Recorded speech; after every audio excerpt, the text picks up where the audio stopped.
Hey, what's up, guys? Welcome back to Let's Play fuck. This isn't Dragon Ball Bob, no. Welcome back to Let's Play Kill la Kill IF. So, luckily, it's only been a couple days since I've recorded the last session, and so as a result, my muscle memory is still relatively intact. I'm hoping to have this game knocked out by the end, like, today, really, because this is unfortunately, it's a really short game, so as a result, like, everything I know about Kill la Kill and the stuff I want to share has to be condensed into, like, just a couple hours. But it's such a goddamn fun, like, ride, I don't even care that much. So, I have a thing I want to share really fast about that whole, like, giant baby thing that is a primordial life fiber. I vaguely remember I had, like, some preliminary idea of what it could actually be, but upon reflection, I think it might be, like, okay, the way I see it, it's like, it looks like a marionette, and marionettes are, you know, controlled by strings because of puppets, right? So maybe it's supposed to be symbolic of, like, how the life fibers, like, pull the strings of sorts of, like, dominant species on planets and then use them to, like, propagate throughout the cosmos. Is that a fair assumption? Like, it's supposed to represent, like, it's like a visual metaphor? I mean, I think that's what it is. I couldn't find anything on the Kill la Kill wiki at all for this game. It's, like, literally a sub right now. That is a damn shame. And nothing, like, really references it elsewhere. I couldn't even find, like, fucking interviews or anything for the game, so yeah, flying blind for that one. Anyway, with that out of the way, let's go ahead and talk about Ryuko. So first of all, Ryuko, also, I feel like I should talk about this. I've definitely mentioned it in passing before, but I didn't go too in depth into it. This was Erica Mendez's, like, first big role. Like, I've scoured her BTVA site as well as Miami List and other stuff, and like, no, Ryuko is, like, her first big thing. So there's, like, just jokes she has where people always associate her with, like, boy characters, and it's like, Mega means a thing, so eh. But yeah, no, this is her first big role, and I gotta say, she knocks out the fuck apart with this role. It's great. She does do a very good boyish girl voice, I suppose, is a good way to say it. Anyway. So Ryuko, she's a little more complicated than Satsuki. I made a comparison to Kai Kisuke and Soul Bad Guy in Guilty Gear before. And when you see that Ryuko's fireball doesn't even go full screen, you can charge it. This probably would remind you of, like, Soul Bad Guy's fireball. Like how it's stumpy, it hugs the floor, it doesn't go full screen. But it also has bigger payoff on hit. I assume that's how it works in Guilty Gear. I don't actually play competitive Guilty Gear, but I know you can Roman cancel it, so I was going with that. But yeah, no, this gives you a straight wall splat. So for the immediate comparison, she's also got, like, beefier up-close options versus Satsuki, who's, like, a very balanced character overall. I think it's a really good dichotomy between the two, personally speaking. It really emphasizes that these are the two main characters, and they have their similarities and differences. Like, they play structurally the same, but there's, like, a lot of, like, fine-tuned adjustments between the two. I'm gonna be spending a little bit of time going over these changes as well as how to play Ryuko in general, because I imagine if somehow I sell you on this game, you might try to play either online or, like, 3-star difficulty at some point, maybe. So this will help you get off the ground a little bit. Again, refer to Globku for further details, but aside from that, let's begin. So the first thing to mention about Ryuko is that she starts as a relatively subpar character. In truth, she benefits far more from Valor than most characters in this game. At least I immediately assume so. For the most part, her attacks are pretty stumpy. She's a little bit on the slow side, you know, short projectiles, a limited range for a lot of stuff. She has some damage, but she doesn't get as much as, like, a lot of, like, bigger stuff. And again, I make the assumption she benefits more from Valor than most characters, because she becomes a wildly different character once she's under Valor, as opposed to Satsuki, who gets nice quality of life benefits, but nothing overhaul like Ryuko. Holy fucking shit, she is nuts when she gets under Valor. At least I believe so. I could believe that she gets knocked up a whole tier list when she gets a max Valor, or even, like, Valor 1. So anyway, I have a bunch of assorted notes here for this. But yeah, no, even Valor 1 for her is, like, fucking ridiculous. I'm gonna go over the differences between, like, just regular form and Valor 1. But yeah, no, she really emphasizes this game's mechanics, I guess you could say. Like, she is, like, when you pick her up, she is, like, the character that the game is like, you should try this character and try out our various system things so that you can get acquainted with it, because damn does she get better under it.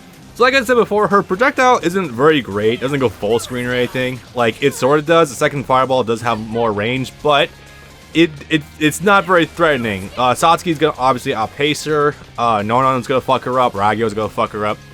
What I believe though is that the projectile is more meant to accentuate her close-in game. So like, she has the reason I say this is because if you land the fireball with Ryuko, not only is there the potential for a wall splat with a second hit, but if you're in the middle of the open field, you can actually like, you can dash cancel it, or you can just naturally get the combo extension. Like, watch this, and press square, and then you go into like essentially the extension. So yeah, no, you can just easily combo off of it. So it's my opinion that this move, considering its traits, is more meant to like disrupt the opponent and is more like a spacing tool. Like, don't recklessly approach me, otherwise you're probably gonna get hit by a combo like out in the open. So that's my general opinion. In fact, I could probably land up from here. No? Okay. Doesn't quite work at tip range, but at tip range you do get the wall splat, which does convert. So yeah. Now, the next thing is that you remember that projectile super with Satsuki, the one that gives you the high damage in the wall splat, but the problem is that it had high recovery. So Ryuko's projectile super is a lot better. The only thing is you have to sit through his animation every time. That's the only thing, but whatever. This move will always guarantee you a wall splat practically. Between the fact that this is a wall splat super and a projectile, as well as the fact that it literally carries the opponent. I'm gonna like do this as close as possible so you can just see how far this goes. Yeah, look at that. She just rides that fucking wave, and it's from half screen. It's a wall splat. So yeah, no, this move is ridiculously good on Ryuko. In fact, this is probably one of her best traits, I would probably say. So the fourth hit of a ground combo is generally the bread and butter for her major combo game. Allows her to do a lot of shit. It's obviously like how she goes into her various enders, like the meter ender, damage ender, or combo extensions. Like that will do some shit. It's also the perfect opportunity to like do a lot of stuff, like go into Decapitation Mode. It allows you access to some easy stuff like Bloody Valor activation. It also allows you to go into your one-hit kill, so that's pretty good. That's not too bad. Yeah, this pop-up really is just like the beef of her combo game. Like, so many things become possible when you implement this into her toolkit. One other key difference is that Ryuko does have a more dangerous close-in game as opposed to Satsuki. Satsuki is like, yeah, her unblockable is like a 360, so it can't be sidestepped. It has to be backdashed, which is unusual for these moves. But Ryuko's, it's one of the, I don't know the exact ratio, but unlike Satsuki, who has to sell for an air combo, Ryuko starts grounded when she does a dash in. So, you remember how Satsuki puts them in air state? Nah, dude, you get the extension, you're still on the ground. So that's good.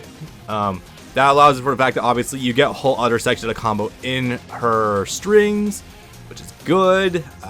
Yeah, more damage is always nice. As far as I know, I think like most of her optimal combo games is like off this uppercut.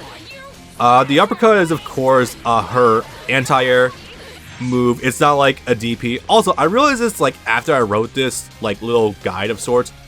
This really is supposed to be like the emphasis that like this is an anti-air move, because you see this move. I wish I could freeze frame this. It would be a lot easier in the game, but no. No, you see this move and it's like, this is an uppercut. This is her anti-air. This is literally telling you that, hey, this move is meant to just beat super dashes, homing dashes, but you know, it's literally the same function. I think it also does beat air attacks, so, you know, all the better. Yeah, essentially you can use this hammer circle when you're in Valor 1 in order to go into your ground combo. And again, you start grounded, so if you do something like this, you are going to get some decent damage. Like, look at this. More than half. That's like 60, close to 70% actually. That's pretty fucking good. Not bad. Oh, also, one thing that actually, I noticed that it did change from the original beta because I was watching some footage from people who played the beta, and they're going through this, and now it definitely has changed. Her meter ender, it does actually get you a wall splat. Now, the problem is that this is like giant swing territory from Tekken where the direction is a little unruly. However, if you do get this to work, you're gonna get a massive high wall splat. So like, let me see if I can actually get this. Yeah, look at that. Look how high up she fucking is. Oh my god. Yeah, you're gonna get so much free shit off of that, dude. Yeah, it's that's your meter ender. If you can kind of calculate how to land this is gonna be really good for you. Also, if you're wondering how like it is, or like how to calculate like the trajectory, I think it hits slightly to. I think it launches the opponent slightly to Ryuko's right. I think. Don't quote me on that. Like, if you do it from here, obviously still bang on. So I think it is like a little to Ryuko's right side, just a bit. So if you're facing the wall, like it might hit from here. I think not from here. It's gonna launch like in the middle of the stage, or not. Again, this move is a little weird, but I think it does relatively do that. Unless it changes the walls, I have no fucking clue. I'm gonna stop that. Now, one thing that they also changed from the beta days of this game, as well as like early days in general, is that both Globku and someone else I was watching was able to chain multiple wall splats with Ryuko using her Decapitation Mode. Now, I must say, looking at that old footage, I'm like, shit, that is really degenerate. Holy crap, that damage though, just easy TODs. Nah, these days if you try to do it, well, first of all, that's a nerf. Like, it'll, if you do super dash, it'll put you like in a weird float state. I don't know how best to describe it. That is definitely a big nerf I noticed from the start, though.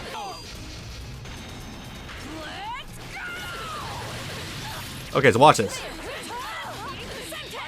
Now go for it again. Originally, this would leave the opponent in the same amount of wall stun like every time you did this move. However, now, if you look at the way she falls, she just falls flat now. Like, she hits the wall and then just immediately like unpancakes from the wall. So I can definitely tell at some point they nerfed like the repeated wall spots you can do in this game, and frankly, probably for the best, because it seems like a really easy way to get death combos, and that's not always fun. I mean, granted, I say that in spite of the fact that I know openly that you can break at literally any point in the combo, but let's scale up the difficulty just a little bit, you know? But yeah, with that removal, it does roll back Ryuko's potential damage output a little bit. I mean, it's still really good, but it's gonna like take away that easy meter dumping you can do with Decapitation Mode. Probably for the best, but I know some people are gonna complain about it, like the removal of double supers in Dragon Ball Fighters, but those people are wrong. So, earlier on, I mentioned that Ryuko actually does get some heavy-ass buffs when she's under Valor 1. I'm going to go ahead and just set myself to Valor 1 to highlight, like, what exactly we're dealing with. So, you probably have a sense of her by now. Or if you have this game, you probably already know roughly how she plays. So, with 1 Valor, look at how fucking fast you are right now. You just literally become Shadow Hedgehog. Also, here's the picture of Ryuko's jiggling ass for those of you who want this. She's able to get a lot more beef off of the stuff she does. One thing that I definitely noticed is that if you do like the entire move, you can go for like a mini juggle, and then you can go back to the ground and then go into like whatever you want. So you essentially have like an automatic restand combo or like re-jump combo in the middle of your attack. So that's pretty good. This actually transitions to a lot of her properties, and this does, you know, the extra few hits, of course, does add up in the long run. So that is really, really good. Now, also on the whole, supers do a good amount more damage. It ranges from like good increases in damage to like freaking substantial. So we're just gonna go down the list. So for example, L1 square. This is gonna start off doing 1700.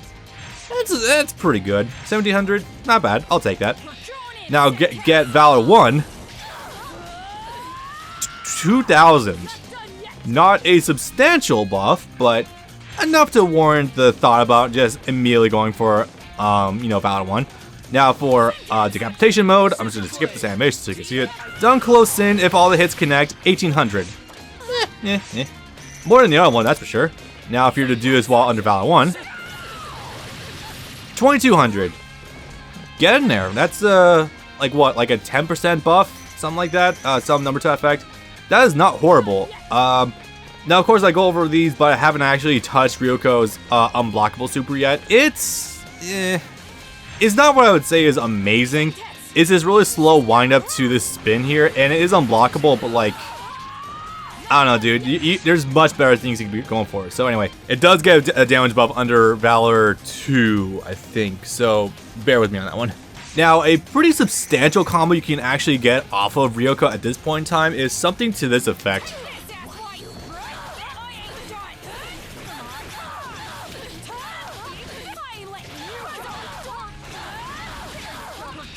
Watch this. This is like, what did my notes say? 80%? Something like that? 75. That's... Yeah, and remember to start off at an anti-air. One thing I do want to note is that you actually, with Ryuko, you aren't able to access your air combo or air combo options off of the anti-air move.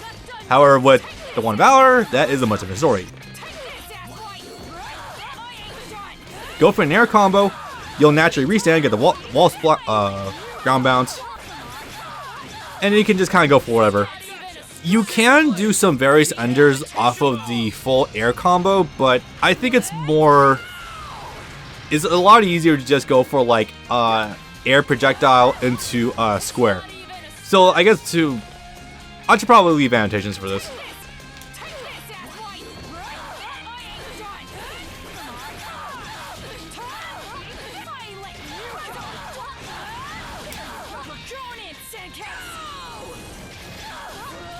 Yeah, this is not a hard combo to do whatsoever. And the funny thing is, you can take this much higher. Like, I'm doing... Let's see, what am I able to do with this? Oh yeah, this.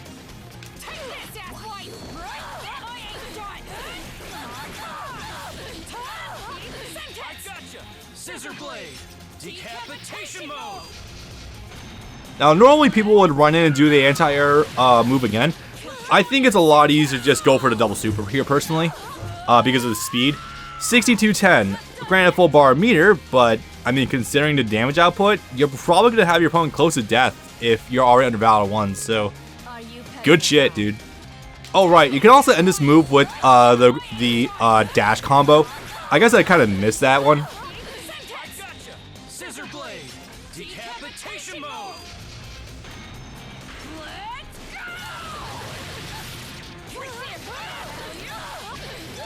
Yeah, 55-10 if you do only the one super, so still pretty good. Still pretty fucking good. And I guess to quickly go over it before we move on, since I've been recording for a little bit now. The Valor 2 benefits aren't as crazy, however, her unblockable super does get a change. So you probably saw how it was before. This time it does more spinning, gets a wall splat now, and it also does, it has a cinematic flash at the end too. Also, 4100, ooh, boy, that's spicy. That's pretty good. Granted, it's still incredibly slow. There's no like practical way to land into the combo. Aside from like maybe if you do the meter ender, that's the only possible way I can think of to land this move because it's like just so slow. Like this. Yeah, that's like... Did she just say don't lose your way? Okay. No, this is like the only way I could possibly think of to land this move. And that requires the random high wall splat from the meter ender. So, take it for it what you will. If you want to go for it, go for it. I wouldn't recommend it though because there's more consistent options. But I guess it does end quickly, so your opponent can't easily do the, what was it? The Valor Burst. So, details. Anyway, all that explained, since, again, Ryuko is a fairly complex character. Don't be fooled by how she's a beginner character.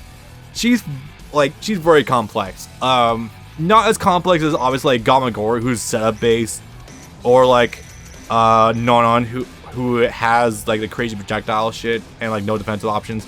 No, she's got tools you want to play with. Once you learn Valor to a decent degree, you can do some pretty good shit with her, but on the whole, you're going to want to use dual wield. That's just dual wield Ryuko is kinda degenerate in this game, just a bit. I don't know much about her, so I can't offer any input. Again, you don't do much of this game with the dual wield characters for the story, unfortunately, so there's not really incentive to learn them, but it is a thing. If you do want to take this game online, you're going to want to use dual wield over Scissor Blade, but Scissor Blade is still there for those who like the character loyalty. Anyway, story mode.